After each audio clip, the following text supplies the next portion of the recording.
All right. So I am so excited to have Nancy Conder with us today for our Forget Perfect newsletter leadership interview. Nancy, welcome.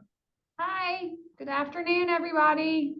And Nancy works in the energy industry. She is a director, and we're going to talk about her leadership journey and all the things leadership. So let's kick it off by you telling me a little bit about yourself and your leadership journey. I'm a wife and a mom. I'm in I guess, a unique situation. I'm a nana, and my daughter is in age group in between all of my grandkids. So, if you went to Walmart with me, you would have a really difficult time trying to figure out which one was actually mine unless they all talked. And then it would be easy to figure out, obviously.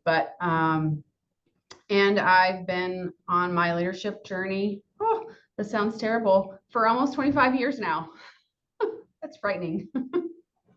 Well, but one of the things that I've admired about you and what we've known each other for like 4 or 5 years now is how you're always lifting up women and championing women. And so I've always admired that about you.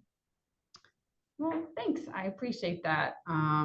I think that started when I was really young. I'm super ambitious and competitive.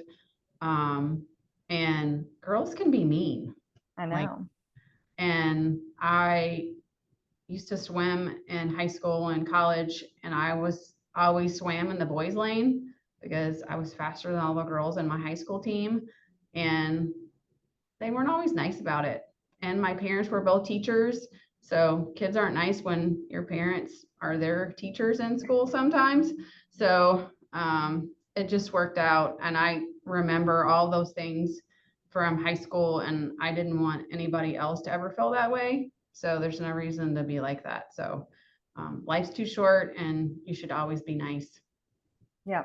But I just always noted that about you. You're kind of abundance, non-competitive, lift everyone up mentality. So I really appreciate that about you. So as we dive into leadership, like what does leadership mean to you, Nancy? Um, well, I feel like that it's if you're choosing to jump into that pool, I guess, because it is a choice. Like you have to want to do it and take it with gusto, I feel like. But I think being a leader is something that you become somebody's coach, somebody's mentor, somebody's guide, advisor. Um, but also you're a bit at times like trying to get somebody to see their own potential that they can't see, and do it in such a way that you bolster them up so that you can work yourself out of a job and so you can do the next thing that you want to do. Yeah, most definitely. What do you think are some of the biggest misconceptions about leadership? Because you said you have to choose. It's that leadership is a choice, right? Choosing to be in that pool. But what do you believe are some of the biggest misconceptions? That it's rainbows and unicorns all the time. And that you're just really delegating stuff to other people and that it looks like it's an easy job. Some days it's really fun and some days it's terrible, and you have to take the good with the bad. So you have to know that, I guess, hopefully you know that going in, that somebody didn't give you the misconception that this is going to be the greatest thing ever and you can just delegate all of your work to somebody else and you're going to get the credit for it, because that's really not what it's all about. It's more like the opposite. Right, right. It takes work to do it well. What core values guide you as a leader?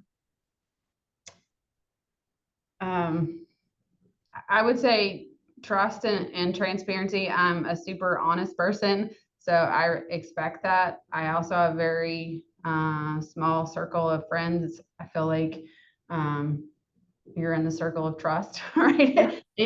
You get there, and I want you to stay there. I feel like you need to be respectful of people. You need to have safety as that value, keeping people physically and mentally and psychologically safe is really important. And I think tenacity is a part of that as well. I think understanding that it's not about perfection, it's about progress. I don't necessarily know that that's a value, but I think just that philosophy of it, and looking at it as a journey that you're going to be on, and sometimes we're going to go forward and sometimes we're going to go backward, and that failure is an acceptable thing. You learn from that and you grow from it. So I feel like you need to also have that willingness to inspire people to want to do more, because you're having to do that when people can't see their own potential. You're really having to figure out ways to motivate them and inspire them to do more. Yeah. And also, I really just admired like your commitment to your personal and professional growth, right? You're just like this constant learner and always wanting to evolve and do better and grow. And I think that's a really important attribute for leaders, is to like commit to that journey of, there's never an end point to our growth. And I feel like you really embrace that. I like to learn for sure. I also get bored really easily. Yeah. So I think that helps. Like the need to learn something, be challenged, engage in some kind of quirky, weird thing. I feel like chaos is something that I'm really good at figuring out, like making it not chaotic anymore. And I think just in general, continuing to learn and about the industry, about yourself, about leadership, about people. I think all of those things just make your job more fun. Yeah. Yep. And you talked about the importance of, embracing failure. Can you talk about a time when you experienced failure and how that influenced, your growth as a leader? I've had lots of failures in my lifetime, lots of them. So I think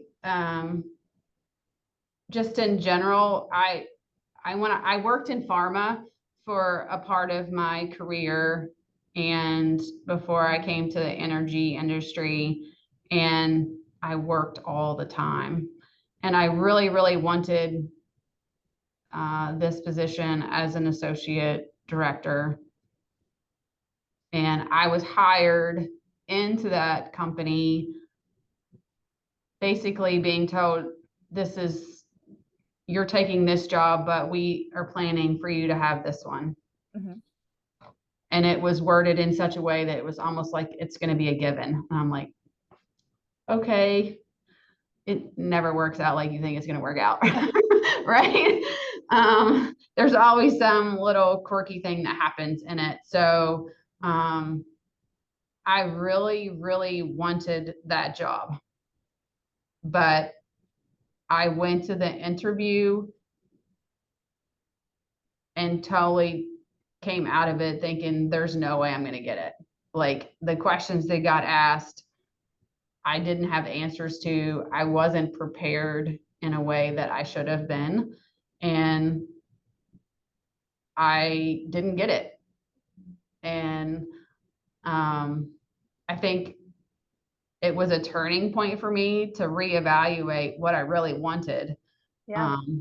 And what I really wanted in my career, what I wanted in life, how I wanted my relationships to be in the work career space, but also in my personal life. And I used that experience. I asked for feedback, what I could have done different. And the response I basically got was, we just wanted somebody else. that's kind of hard to take sometimes. And because I am competitive, and my husband was like, you know, it's gonna be okay. Like, you didn't get it. And I'm like, but I thought I wanted it. And he's like, maybe you didn't want it enough. And Yeah. um, and there were other things that have happened since then. Obviously, because I didn't get that, I ended up getting a completely different job almost 6 months later, and it took a lot of springboards to where I am today. So I learned from that experience to, you know, learn and get asked for feedback, um, talk to people about different things, figure out what was really needed, but also to get to know the person who did get it and figure Yeah. out what how I could be useful to them and how I could be helpful to them. So if I really did want the job in the future, then I was going to be set up for success. So I think the biggest thing out of a failure is turning it into an opportunity. Like, Yeah. what can you learn from? What skills can you develop or enhance for the next time around? So it's That's okay to pretty fail. that's pretty amazing though. I don't know a whole lot of people that would say, well, let me get to know the person who got this role that I didn't. So that's I love that. And I really love you as a human anyway, but love you even more now. That's really amazing. All right, so we've talked about failure and that you love, that you're, thrive in chaos and being competitive and all those things. How do you like manage your stress and maintain your well-being? I exercise a lot. I have a great circle of friends that I can lean on for anything. I think the the experience of being 1,300 miles away from my immediate family during COVID was a huge example of that. Like, that circle of friends kept me sane during that period of time. So during that period of time, we literally couldn't see each other. And I obviously couldn't see them because I lived 1,300 miles away from them then. But we started exercising every morning on Zoom together just to keep each other sane and have accountability. Um, but I think between that group of friends and exercising, getting those endorphins in, but just like laughing at myself. One of the best things about my husband is he makes me laugh like every day. Yeah. And he's super creative and talented. And when life doesn't go the way I want it to go, he always finds some stupid thing to make me laugh. And that's it. And I know that if it doesn't work like I want it to, or that my job really sucks today because I had to tell somebody they don't have a job anymore, that I'm going to go home and he's going to help me make me feel better. Yeah. And that's an important thing. You have to have that person or that group of people or that outlet um, to do that. And he teases me because I like a good glass of wine every once in a while. Um, and I told him that I was going to um, give that up because it was just empty calories. And he laughed and he was like, everybody needs you to keep that as a sanity thing. I say, thanks. I love you too, honey. No one needs you to let go of those empty calories. Thank you. um, so as we know, the workplace is constantly evolving. What do you think are the most, you know, critical skills or qualities that leaders need to thrive? um, I think to be able to maximize your relationships and to be able to collaborate with people, I think it's really important to be able to see the entire organization or the industry as a broader spectrum, almost like the forest for the trees kind of thing. Sometimes when you get in a leadership role, especially if you just go directly up that career ladder, it is difficult for you to see what decisions you make within that ladder, how they impact or influence the organization around you, and to be able to collaborate and connect with those folks in such a way that it's not overpowering, like you're not sounding arrogant or rude, or but more from a sense of, this is what I envision and this is how I feel like it works, this, and it influences your organization or it enhances it, or maybe it's the opposite, like I feel like this is going to be somewhat detrimental for this organization, but overall for the company it's for the greater good. So it's how you pose that and do it in such a way that everyone's in agreement to some degree that it's the path forward. Like you can't always get 100% agreement. Not everybody's going to be happy with decisions you make. But I think in the industry that we're in, that's one thing that I appreciate most, is the ability to brainstorm and collaborate and talk about what worked and what didn't work for organizations, because we're not necessarily in competition with each other. When I worked in pulp and paper, and even more so when I worked in pharmaceuticals, it was very cutthroat. Like I worked for large global companies, and you couldn't even talk to the plant that made the same product as you, because you were basically in competition with them for the next new marketed product that was going to be out there, as you're the one who was going to make it. So you couldn't talk about your failures and you couldn't talk about what was really successful for you, because then they might use that against you. So in this industry, we can do that. And there's not some kind of retribution for doing it. It's Right. Which I think is amazing. But I also think that it's really important to look at the positives and the negatives for the company holistically, and what the long-term vision is, and make your decisions accordingly. Yeah. Love that. Where do you find your inspiration? Like new ideas, things to focus on, just open space. Like, where do you find your inspiration? I read a lot. Read a lot. And you love music. I do love music. Apparently. My daughter's writing on the back. I don't know if you can see that. Sorry. No. I see the REO Speedwagon. Yeah. I like to look at business models for other things that are totally unrelated and figure out like ways that we could make it work for us.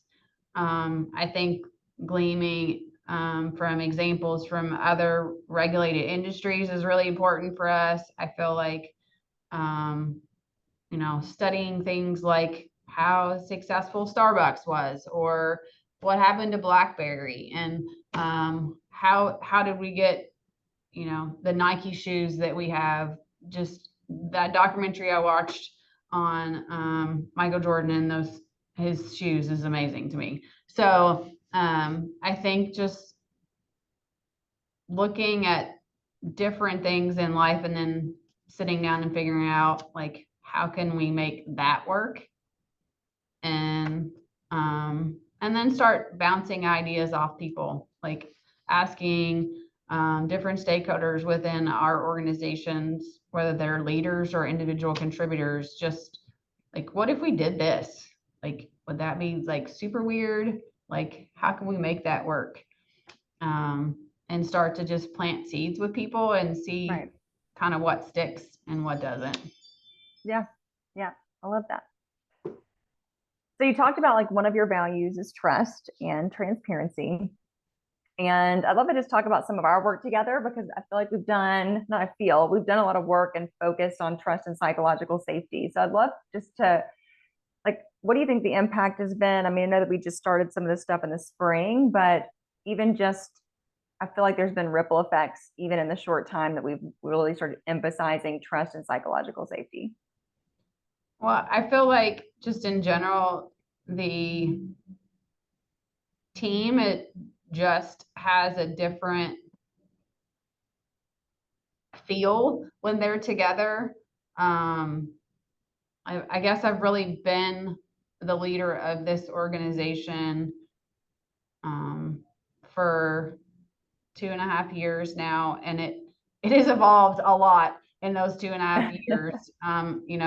We were a very small team to we continue to grow. It feels like we keep adding organizations to it, but I feel like for this year, we've sort of been at a steady state as far as the number of leaders that are in our Yeah. group and the folks who've been able to be a part of the training sessions with you, and to watch them from the first time they sat in a training with you and how difficult it was for them to interact with each other, to talk about themselves, to talk Yeah. about their teams, and to really just like have a general conversation. You could have asked them what they had for dinner last night, and it was still sort of scary for them to be able to have that conversation. To now, they're sharing what they've learned with their own teams. They're doing their own exercises with them. They're really trying to expand the relationship bingo game that we did to Yep. their own staff and to their like a broader list of people that they want to meet in the organization. So maybe they had a goal of meeting other women leaders in the organization or other leaders in the electric side of the business, and they just didn't feel comfortable like starting that conversation. But now they have a template and a platform that says, hey, we did this training. I got so much out of it. And I want to know more about you and your organization. Do you have 15 or 20 minutes just to chat with me? Yeah.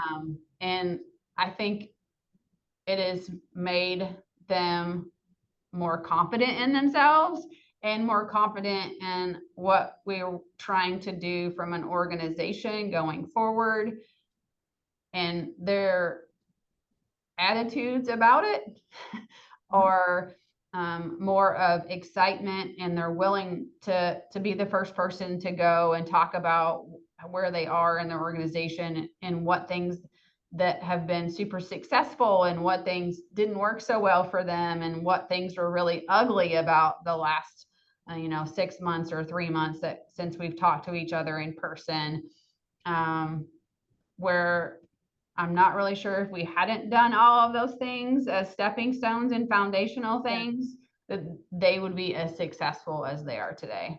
Yeah. And I think one of the cool things is just they've felt really empowered to own the learning, and take it, like you were saying, like they're taking it and, using it in their other meetings and kind of like, just spreading what they're teaching to others within their teams and organizations. So it's been really cool to see them feel empowered, and they feel empowered because of you to take it and obviously have an attitude around all of it because of the attitude you have about it. So it's been really fun to watch, and in honestly a really short period of time. Yeah, I'm just really glad that they're enjoying it and they're getting something out of it. So, I mean, I feel like my job as a leader is to help them learn and grow so they can go and do other great things. Um, and I want them to have the tools they need to be able to do that. So, Yeah. Well, I think that you've done a really good job of that as a leader. What's one piece of advice you would give to aspiring leaders or just leaders in general?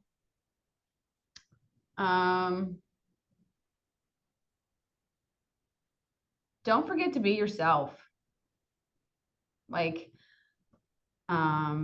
people tell you when you get into a certain position that you need to do this and you need to do that, and you should read this and you should try that. And in all reality, you just need to figure out what you want to do and decide if that the things that they suggested for you are going to work or not.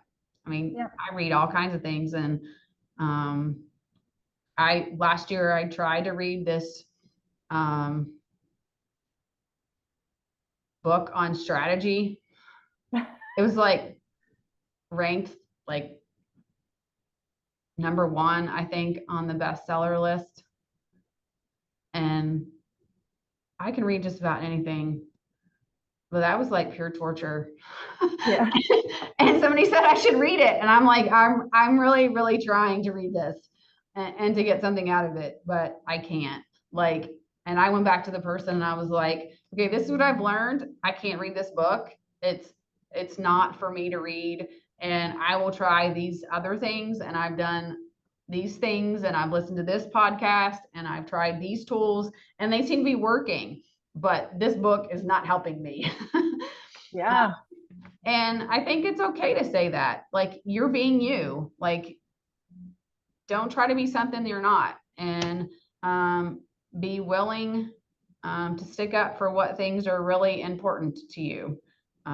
Me living in Houston was an example of that. Like, I didn't like it, my family didn't like it, and it was not a place I wanted to stay. So I guess I decided I was going to be a grown up that day and went to my boss's office and said, I love working for you. I love working for this company, but I can't work here anymore. Yeah. I want to move home. So sometimes you have to put your brave pants on. Yeah. But also truly following what you want, because you were able to follow that North Star that was your truth. And your quality of life has 10x because you were brave enough to do that, and really just know that, like, this is what works for me. Maybe this works for other people, but this is what works for me, and I'm going to follow that. Yeah. And it's been absolutely fabulous. Like, I'm so glad my family is so happy, and it makes me happy. And I've been able to spend more time with family and friends. I could spend more time on the things that I love about my job. And my commute is like nothing in comparison to what it was. Even better. Yep, totally. Awesome. Well, Nancy, thank you so much for being on this interview. And I just appreciate you as a leader, and you're someone I admire. So thank you for all these thoughtful answers. And I'm excited for all the listeners to hear about this too. Thanks. I appreciate it. I think Yeah. you're rocking awesome, and I look forward to listening to your next newsletter. Thank you.